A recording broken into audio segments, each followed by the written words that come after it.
Oh, what a tangled web we weave when first we practice to deceive. You'll be able to keep your health care plan, keep your doctor. We don't have a domestic spying program.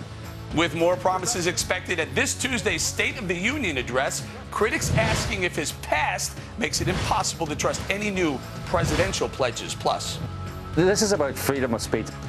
A film festival telling pro-fracking filmmakers to frack off by pulling their movie from the event, why their out-of-control tactics could cost you. And then, super controversy 1 week before the Super Bowl. While all of us are getting sacked with taxes, the NFL doesn't pay a dime in taxes. But don't throw the flag while you should be cheering for the league. Cash it in. The show you can trust starts right now.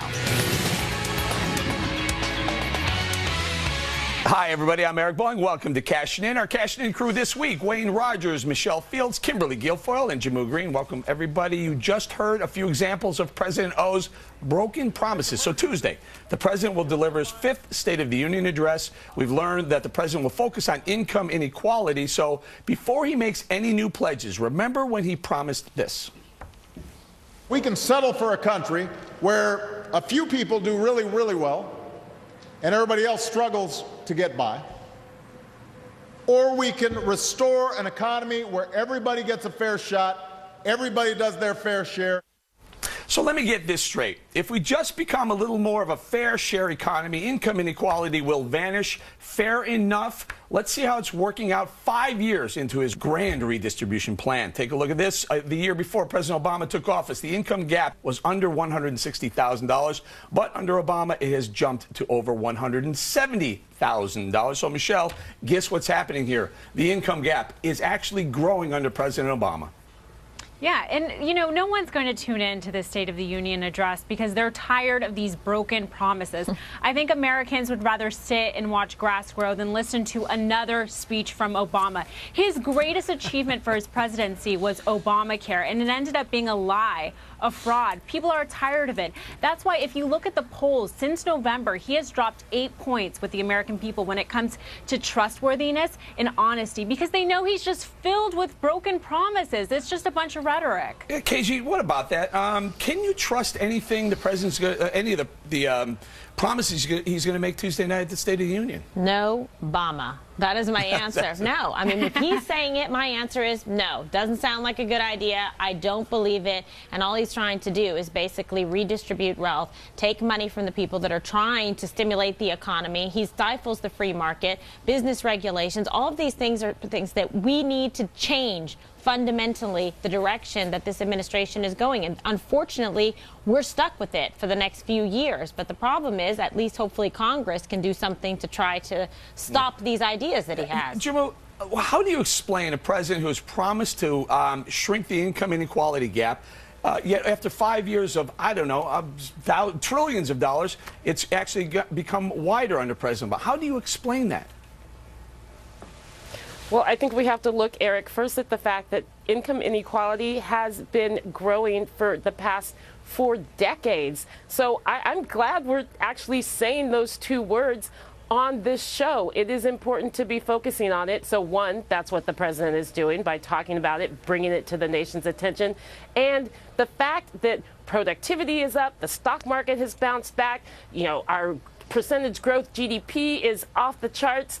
Yes, we have to focus on the fact that this has not trickled down to the workers. Jimmo, we just put a full screen up. And so the president saying that is necessary. We just put a full screen up. We've spent $2.8 trillion over the last 5 years trying to fix income inequality, and it's going in the wrong direction. Hold on, let me get to Wayne. Wayne, is this just a failed redistribution plan?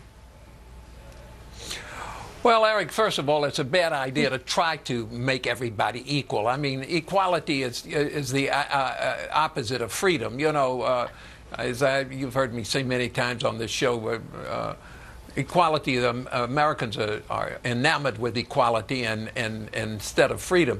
And the fact of the matter is that the president can't fix it because the economics that he is proposing is not going to fix it. We have got to get back to a free market system.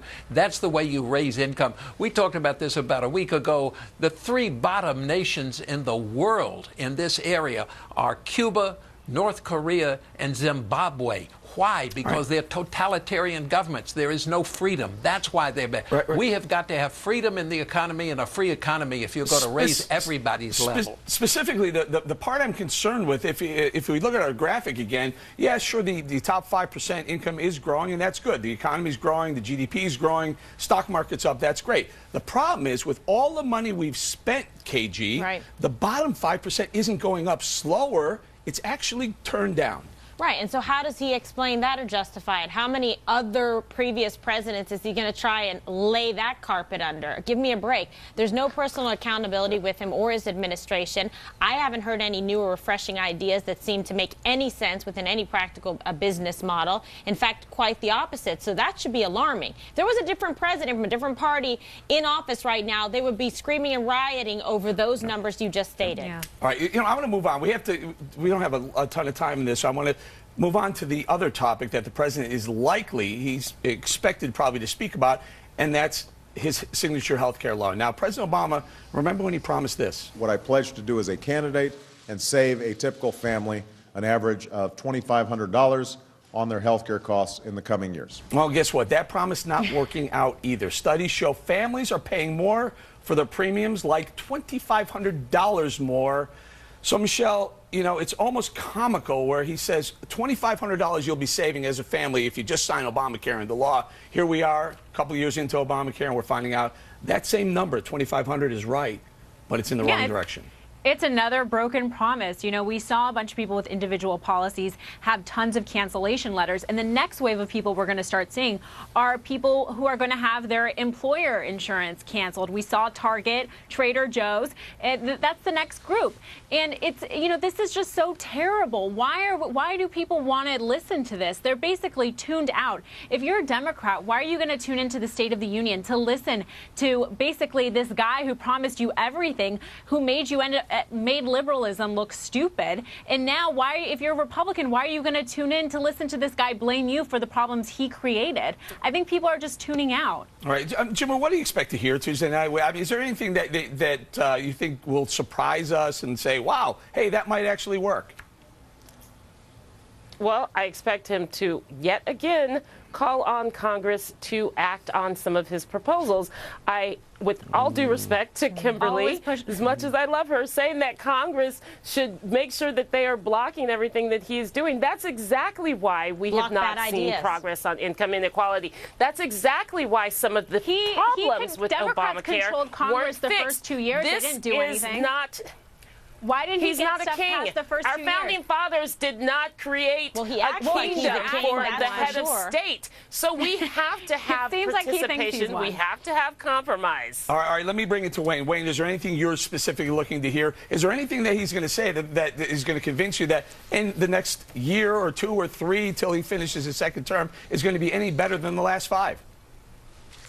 Well, he might, but I don't expect him to. No, but I'm interested. He's a terrific speaker. I mean, he's able to say things like, if you like your doctor, you're going to be able to keep him. If you like your health care plan, you're going to be able to keep it, period. He's able to, I think he's a remarkable speaker and a remarkable guy, and I think it's very entertaining, so I'm going to look at it, and I want to hear it. Do I think there's an ounce of truth in it? Maybe he wants to. Maybe he's trying. I don't know. He's a guy who thinks that he can accomplish all of this, and he really can't. All right, we're going to leave it there. Good discussion, everybody. Coming up.